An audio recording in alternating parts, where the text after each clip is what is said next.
Sampai dulu ada satu kisah nyata, saya nggak mau bawakan kisahnya Imam Syafi'i dengan Imam Malik, kejauhan. Kalau saya bawakan kisahnya Imam Malik, Imam Syafi'i, nanti orang berkata apa? Oh, itu kan orang-orang hebat, itu kan orang-orang para imam yang hidup 500 tahun yang lalu. Saya bawakan kisah belum lama. Ada satu dokter terkenal di negara Arab, di negara Syam, namanya Dokter Hisham. Dia sendiri yang cerita. Dokter Hisham ini dokter ahli di bidang saraf dan tulang. Dokter Hisham ini cerita, saya dulu pernah punya acara misi seminar di sebuah negara. Saya berangkat dari Syam naik pesawat.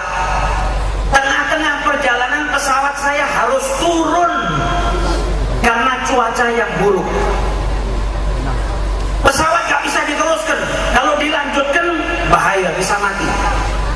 Maka akhirnya pilot turun mendadak di sebuah bandara di satu kota. Bandaranya bandara militer. Turun darurat.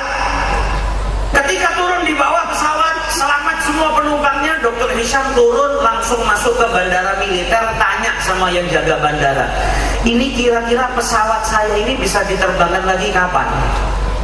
Pihak bandara militer bilang ini bukan bandara umum, ini bandara militer.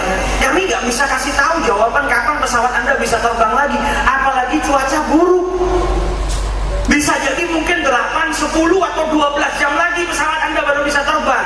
Kata Dokter Hisham, saya nggak bisa karena saya ini punya konferensi, ngisi di sebuah seminar, dan setelah itu saya harus kembali ke negara saya karena ada banyak pasien yang butuh pertolongan saya.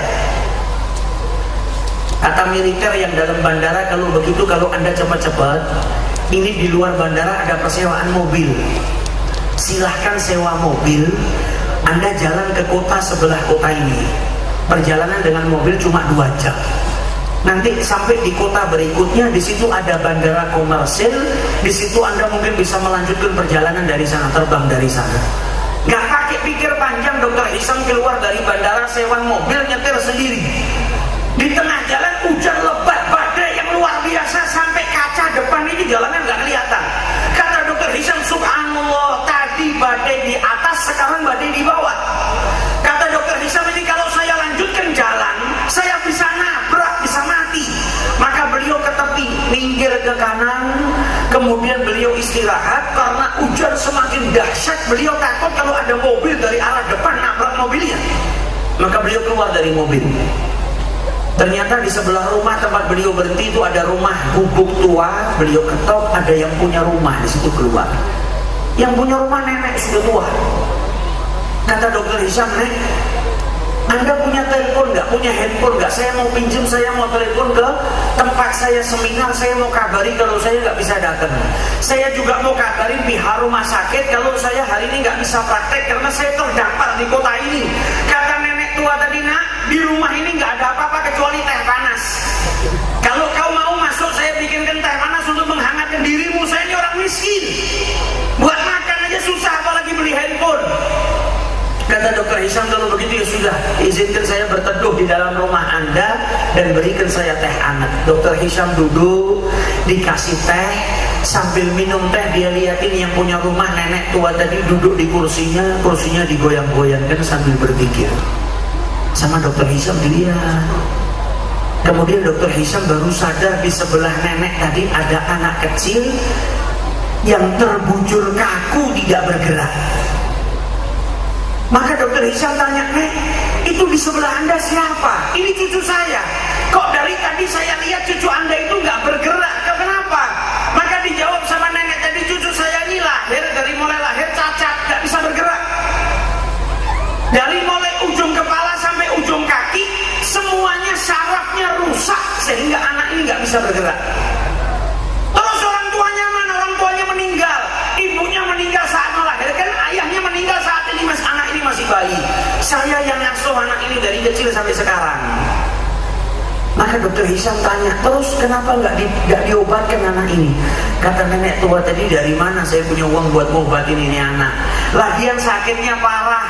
Kata orang-orang Syam sini ada dokter yang handal, dokter yang hebat dalam ilmu syaraf, tapi bukan di negara ini, dia tinggalnya di Syam, namanya dokter Hisham. Dari mana saya bisa bawa cucu saya ke negara Syam untuk ngobatin anak saya? Belum lagi dokter yang terkenal seperti dokter Hisham itu pasti biayanya mahal.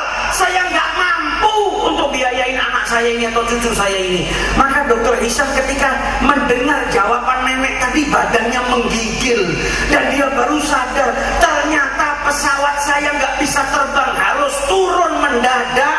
Saya naik mobil nggak bisa melanjutkan perjalanan, harus tiba atau singgah di rumah ini, tak lain hanya karena Allah mau mengabulkan doa hambanya. Ini nenek tadi yang bertakwa, doanya diijabahi oleh Allah Subhanahu wa Ta'ala. Kalau sudah punya masalah, yang ngasih jalan keluar Allah enak. Gak perlu ngumpulin uang untuk berangkat ke Syam, gak perlu daftar ke dokter Hisham mungkin dapat antrian 1 tahun, gak perlu ngumpulin duit banyak untuk bayar dokternya. Dokternya didatangkan sendiri sama Allah Subhanahu wa Ta'ala.